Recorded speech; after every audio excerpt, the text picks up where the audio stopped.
Where do strategies come from? Yes.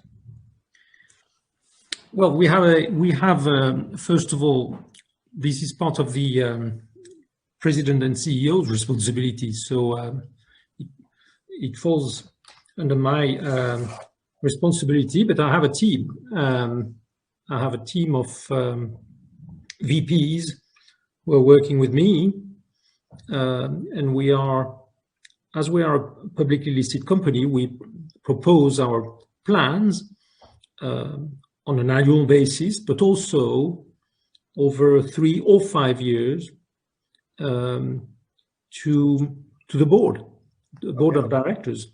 They're not there to make the plan, we make the plan, and they're there to challenge the plan and approve the plan, and then support the plan once it's approved. Okay.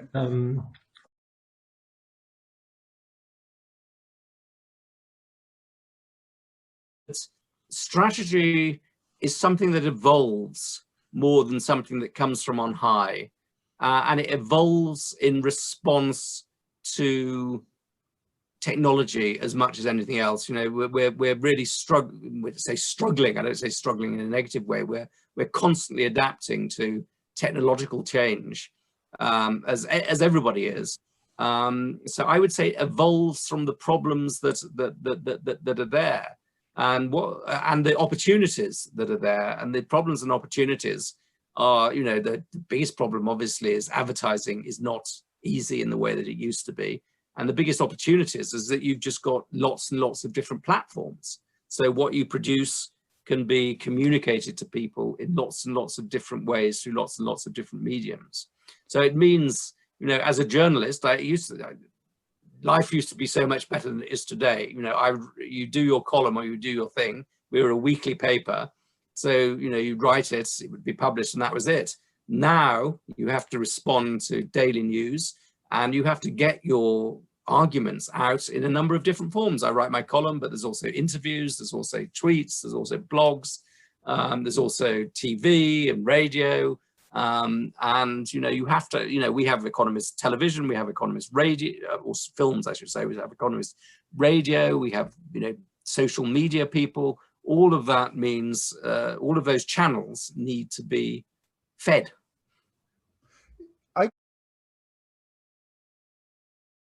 So we talked a bit about deliberate and emergent strategy, Jordan. So deliberate is kind of the Porter approach, do your analysis, think it all out.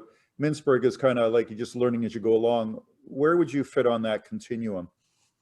Well, for BNLA, definitely just intuitive, just doing it and learning as you go. But Square Feet is really more formal because we have a lot of time.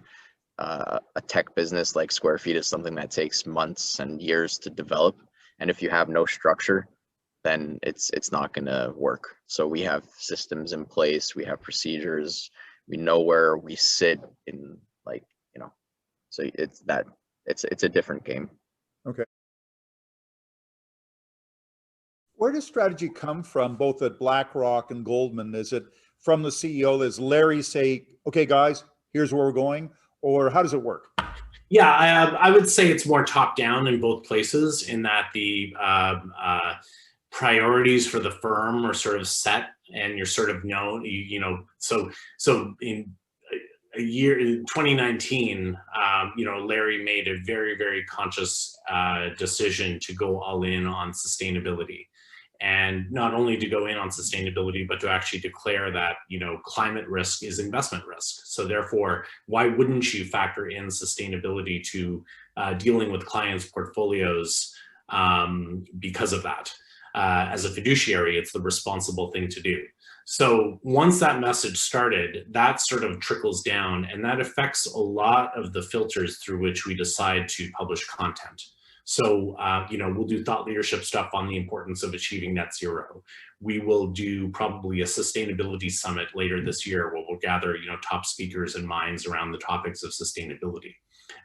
If Larry weren't driving that and sort of at that level, then we wouldn't be out there doing it in a rogue fashion at the bottom level.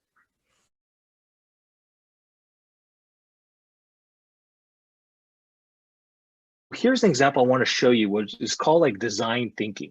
So where you're trying to again, it used to be companies thought inside out. I develop a product, then I'm going to see who buys it. Now we're trying to switch to outside in thinking. Who are our customers? Who are our potential market? Understand their needs, and then map out where we can serve them and address those needs. But essentially, that's what Uber and Amazon does. They really spend a lot of time understanding you.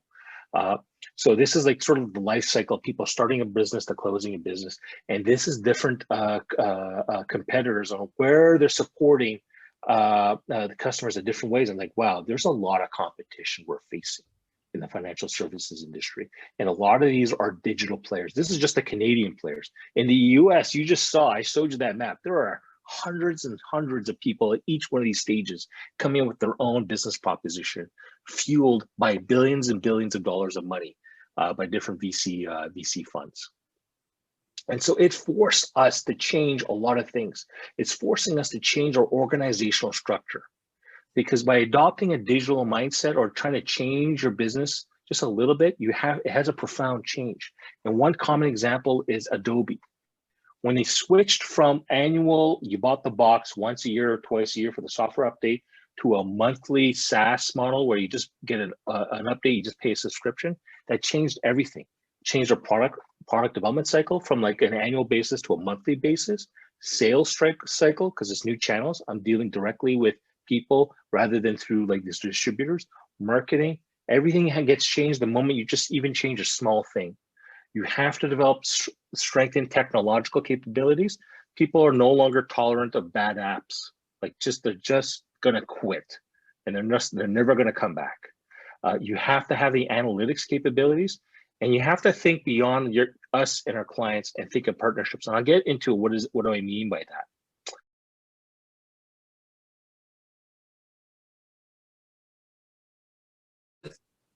The company had ideas, but they were never on the forefront because the company was focused on its number one, number two revenue generators. When those disappeared overnight, it was good that the ideas were there. It's not like we had to start from scratch. These were projects in development that were quickly spearheaded and rushed to meet the challenges of a pandemic world. So it's good that a company always has things in the pipeline ready to be launched if